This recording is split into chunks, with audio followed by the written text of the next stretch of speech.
सो hey guys, BTTH के एक और ब्रांड न्यू एपिसोड में आप सभी का स्वागत है, जहां पर आज हमें यूनियन की वेडिंग गुहे के साथ में दिखाई जाएगी। लेकिन उसके अंदर विघ्न डालने के लिए पहुंच जाता है वहां पर शाओयन, जिसकी एंट्री बहुत ही ज्यादा कूल होती है, जिससे कि ये एपिसोड बहुत ही ज्यादा इंटरेस्टिंग होने वाला है। इसीलिए इस वीडियो को एंड तक जरूर से देखना। सो जैसा कि हमने BTTH सीरीज के लास्ट एपिसोड में देखा, शाओयन ने रॉयल फैमिली के साथ साथ गामा एम्पायर के सभी पावरफुल लोगों को डिस्कशन करने के लिए बुलाया था, ताकि वो लोग उसका साथ दे सके मिस्टी क्लाउड सेक्ट को खत्म करने के लिए, जहां पर सभी लोगों के पास में अपने अपने आइडियाज होते हैं शाओयन को बताने के लिए। लेकिन सभी लोग शाओयन की पावर से भी अवगत हो गए थे कि ये लड़का बहुत ही ज्यादा पावरफुल हो चुका है। साथ ही साथ उसकी टीम में भी बहुत ही ज्यादा पावरफुल लोग भी हैं। लेकिन साथ ही साथ उसका सामना करने के लिए मिस्टी क्लाउड सेक्ट में मौजूद है सेन वेंगू है, जिसके साथ में युनशान यूनियन की वेडिंग कराना चाहता था। और इन दोनों की वेडिंग सेरेमनी का समय निकल के आता है 2 दिन के बाद का, और शाओयन सभी लोगों को अटैक करने का भी समय दे देता है 2 दिन के ही बाद का, यानी कि जिस दिन यूनियन की वेडिंग होगी वो उसी दिन ही हमला करेगा। और अब हमारे इस एपिसोड की शुरुआत होती है मिस्टी क्लाउड सेक्ट को दिखाते हुए, जिसको बहुत ही अच्छे तरीके से दुल्हन के जैसे सजा दिया गया था। यूनियन की शादी होने की वजह से युनशान के ऑर्डर पर पूरे के पूरे मिस्टी क्लाउड सेक्ट में खुशी का माहौल छाया हुआ था, और सभी के सभी सर्वेंट अपने अपने काम पर भी लगे हुए थे। यहाँ पर आने वाले मेहमानों के लिए कई तरीके के व्यंजन बनाए जाते हैं, उनकी सेवा के लिए भी यहाँ पर उच्च व्यवस्था भी की गई थी। और जहाँ पर वेडिंग सेरेमनी को किया जाना था वो जगह और भी ज्यादा खूबसूरत लग रही थी, यानी कि यूनियन की शादी की तैयारियां बहुत ही जोरों शोरों के साथ में चल रही हैं। इसके बाद फिर में अगले ही सीन में दिखाया जाता है युनशान को, जिसके सामने खड़ा हुआ होता है सेन वेंगू है। और युनशान उससे कहने लगता है कि आज के बाद से यूनियन की शादी हो जाने के बाद तुम भी हमारे मिस्टी क्लाउड सेक्ट का हिस्सा बन जाओगे, तुम भी हमारी सबसे ताकतवर फैमिली के मेंबर कहलाने लगोगे। और तुम्हारे लिए ये बात जान लेना भी जरूरी है कि इस विशालकाय और फैलते हुए सेक्ट के अगले वारिस तुम ही बनोगे, यानी कि ये सारी की सारी जिम्मेदारियां तुम्हारे ऊपर आने वाली हैं। ये तुम पर निर्भर करेगा कि तुम इसको किस तरीके से चलाते हो, किस तरीके से आगे बढ़ाते हो। तो सेन वेंगू कहने लगता है कि ये सब कुछ तो आपकी मेहरबानी है, और वैसे भी आप तो पहले से ही डो जोंग लेवल के फाइटर हो, मैं तो चाहकर भी आपकी बराबरी नहीं कर सकता। और आपकी फ्यूचर में जो अचीवमेंट्स होंगी मैं तो उनके बारे में कभी सोच भी नहीं सकता, क्योंकि आपका जो अपने सेक्ट को लेकर डेडिकेशन है उसका लेवल तो कोई मैच ही नहीं कर सकता। मैं ये अपने पूरे यकीन के साथ में कह सकता हूँ कि जब तक आप इसके सुजरन बने रहोगे तब तक मिस्टी क्लाउड सेक्ट का कोई भी बाल भी बांका नहीं कर पाएगा, क्योंकि आप अपने सेक्ट को जिन बुलंदियों पर ले जाना चाहते हो उसका ना तो किसी के अंदर सामना करने की ताकत है और ना ही आपको रोकने की। इसीलिए मिस्टी क्लाउड सेक्ट विशाल नहीं विशाल काय हो जाएगा। और युनशान गुहे की बातें सुनकर भी काफी ज्यादा खुश हो रहा था, और वह वो गुहे को शाओयन के बारे में बताने लगता है कि तुम उसकी और यूनियन की रिलेशनशिप के बारे में तो जानते ही होगे, और मुझे पूरा यकीन है कि वो लड़का यहाँ पर यूनियन के लिए जरूर आएगा और तुम्हारी शादी में विघ्न जरूर डालेगा। वैसे क्या तुम्हारे पास में उससे निपटने का कोई भी तरीका है? तो गुहे युनशान से कहने लगता है कि आप इतना याद रखिए कि मैं अपनी और यूनियन की शादी के बीच में किसी को भी नहीं आने दूंगा, और ना ही किसी के आने की वजह से उसको बर्बाद होने दूंगा, क्योंकि अभी तक शाओयन मुझसे भिड़ा नहीं है और उसको मेरी पावर्स का भी कोई अंदाजा नहीं है। और फिर वो यहाँ पर युनशान से ये रिक्वेस्ट करने लगता है कि आज जब यूनियन के साथ में मेरी वेडिंग हो जाएगी तो आप उसके बॉडी से वो सील को भी रिमूव कर देना जो कि आपने उसके ऊपर लगा कर रखी हुई है, क्योंकि मैं उसको कुछ समय के लिए यहाँ से कहीं पर ले जाना चाहता हूँ, ताकि वो अपने बीते हुए वक्त को भुलाकर एक नई जिंदगी की शुरुआत कर सके। और मुझे उम्मीद है कि अगर आपने ऐसा कर दिया तो वो जरूर से आपके ऊपर भी भरोसा करने लगेगी, और उसको समझ में आ जाएगा कि आप उसके लिए बुरा नहीं चाहते हो बल्कि आप तो उसकी भलाई ही करना चाहते हो। तो युनशान गुहे से कहने लगता है कि हाँ बिल्कुल, आखिरकार यूनियन को मैंने अपने हाथों से ही तो पाल पोस कर बड़ा किया है, तो फिर मैं कैसे ही उसके बारे में बुरा सोच सकता हूँ। मुझे उम्मीद है कि वो तुम्हारे साथ में बहुत ही ज्यादा खुश रहेगी। तो गुहे भी कहता है कि हाँ मैं उसको खुश रखने का वादा करता हूँ। इसके बाद अब हमें यूनियन की मेड्स को उसे तैयार करते हुए दिखाया जाता है, जहाँ पर वो उसके बालों को संवारती हैं, उसके कपड़ों को सजाती हैं। यूनियन की सुंदरता को बढ़ाने के लिए उसका संपूर्ण मेकअप भी किया जाता है। लेकिन यूनियन ये वेडिंग करने के लिए बिल्कुल भी तैयार नहीं थी, और ना ही वो इस वेडिंग से खुश होती है। उसको ये सब कुछ मजबूरी में ही करना पड़ रहा था। उसको हर पल याद आती रहती है तो केवल और केवल शाओयन की। इसके बाद अब हमें दिखाया जाता है हॉल ऑफ सोल के एनवॉय को, जो कि युनशान के पास में आकर उससे कहने लगता है कि मैंने ये कभी भी नहीं सोचा था कि यूनियन को तुम एक प्यादे के तौर पर यूज करोगे, उसकी वेडिंग का फायदा तुम अपनी जीत के लिए उठाओगे। तो युनशान उस एनवॉय से कहने लगता है कि मुझे गुहे के लिए ये सब कुछ करना पड़ा, क्योंकि गुहे ये एक ऐसा प्यादा है जिसकी मदद से मैं शाओयन को खत्म कर सकता हूँ, क्योंकि गुहे एक काफी पावरफुल और टैलेंटेड एल्केमिस्ट किंग है। मुझे ना तो शाओयन की हार से कोई फर्क पड़ता है और ना ही गुहे की हार से। मैं केवल अपना ही फायदा चाहता हूँ जो कि मैं करके रहूंगा। तो वो हॉल ऑफ सोल का एनवॉय कहने लगता है कि तुम्हारे इरादे तो काफी पक्के नजर आते हैं, लेकिन तुम गुहे को मत मारना,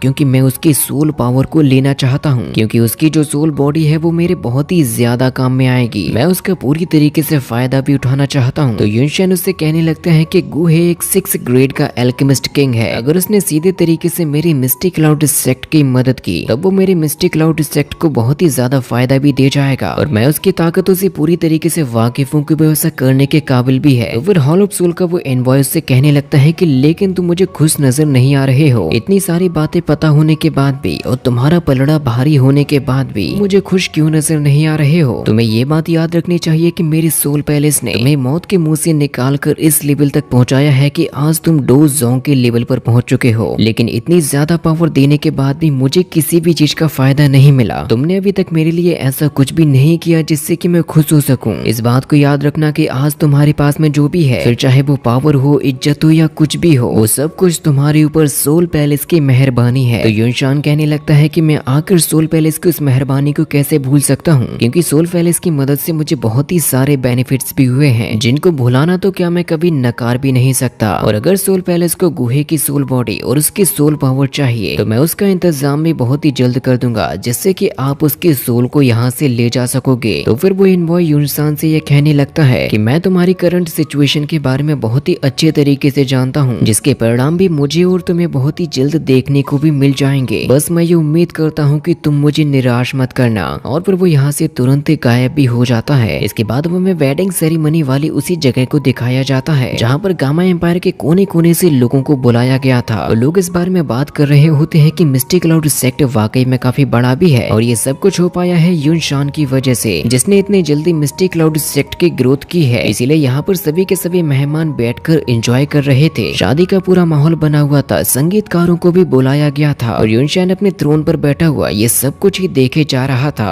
और खुश हो रहा था कि सब कुछ एकदम ठीक चल रहा है। जिसके बाद फिर ये अनाउंसमेंट की जाती है कि जल्दी से दुल्हन को बुलाया जाए वरना विवाह का शुभ मुहूर्त भी निकल जाएगा। गुहे मन ही मन खुश होते हुए इसी इंतजार में खड़ा हुआ था कि अब उसके सामने आ रही होती है यूनियन, जिसकी एंट्री को यहाँ पर बहुत ही ज्यादा खूबसूरत तरीके से दिखाया जाता है। चारों तरफ एक बहुत ही सुरीली मध्यम हवा प्रवाहित होने लगती है। विवाह के अनुकूल प्रेममय संगीत भी बजाए जा रहे थे। यूनियन के आते ही उसके ऊपर पुष्पों की वर्षा भी कर दी जाती है, जो कि उसकी एंट्री को और भी ज्यादा खूबसूरत बना देते हैं। लेकिन ये सब कुछ होते हुए यूनियन जरा से भी खुश नहीं थी। सभी लोगों की नजर एंट्री लेती हुई यूनियन के ऊपर पड़ती है और युनशान भी ये सब कुछ देखकर काफी खुश हो रहा था, लेकिन गुहे से तो रहा ही नहीं जाता और वो अपने कदमों को आगे बढ़ाने लगा था। इस सेरेमनी को अटेंड करने वाले लोग भी यूनियन और गुहे के बारे में बातें कर रहे थे और फिर यूनियन अपने हल्के कदमों को लेते हुए फाइनली पहुंच जाती है गुहे के पास में, जहाँ पर विवाह की रस्म को पूरा करने के लिए उन्हें सांस्कृतिक वस्तुएं भी प्रदान की जाती हैं। और इस खूबसूरत नजारे को देखकर युनशान खड़ा हो जाता है और वो कहने लगता है कि दुल्हन के परिवार की तरफ से मैं यहाँ पर आए हुए सभी के सभी मेहमानों का स्वागत करता हूँ और हमारी मिस्टिक क्लाउड सेक्ट में पधारने के लिए आप सभी लोगों का बहुत बहुत शुक्रिया। और युनशान की बातों को सुनकर सभी लोग भी खुश हो रहे थे। युनशान कहता है कि जितने भी लोगों ने इस विवाह में खुद को प्रस्तुत किया है, जो कि मेरी सबसे प्यारी स्टूडेंट यूनियन और शैनवैंग गुहे के बीच में होने को जा रही है, लेकिन उसको इस बात का कोई भी अंदाजा नहीं होता कि अब यहाँ पर क्या होने वाला है। इसके अगले ही पल फिर यूनियन और गुहे की शादी को शुरू कर दिया जाता है, जिससे कि आसमान में आतिशबाजी कर दी जाती है कि अब ये खुशी का माहौल आ चुका है। गुहे के साथ साथ सभी के चेहरों पर खुशी छा जाती है, लेकिन यूनियन के चेहरे पर वो खुशी नहीं आती। लेकिन जो बंदा इस सारी चीजों का अनाउंसमेंट कर रहा था वो अपने आप ही चुप हो जाता है और शाओयन सीधा अटैक कर देता है युनशान के ऊपर, लेकिन युनशान ने बैठे बैठे ही उसकी स्वॉर्ड को डॉज करके काफी दूर फेंक दिया था, जिससे कि चारों तरफ ही सन्नाटा छा जाता है कि आखिर यहाँ पर ऐसा क्या हुआ। इसके अगले ही पल यहाँ पर एंट्री होती है शाओयन की अपने सभी के सभी साथियों के साथ में, जिन लोगों से शाओयन चिल्लाते हुए कहने लगता है कि यहाँ पर शादी हो रही है, ये वेडिंग करने का नहीं बल्कि युनशान का फ्यूनरल करने का वक्त है, जो कि आज मैं अपने हाथों से ही करूंगा। और उसकी इस खतरनाक एंट्री को देखकर सभी के सभी लोग चौंक चुके थे। और इसके आगे जो शाओयन और गुहे के बीच में फाइट होने वाली है वो हमें नेक्स्ट पार्ट में दिखाई जाएगी, जो कि बहुत ही जल्द आ जाएगा।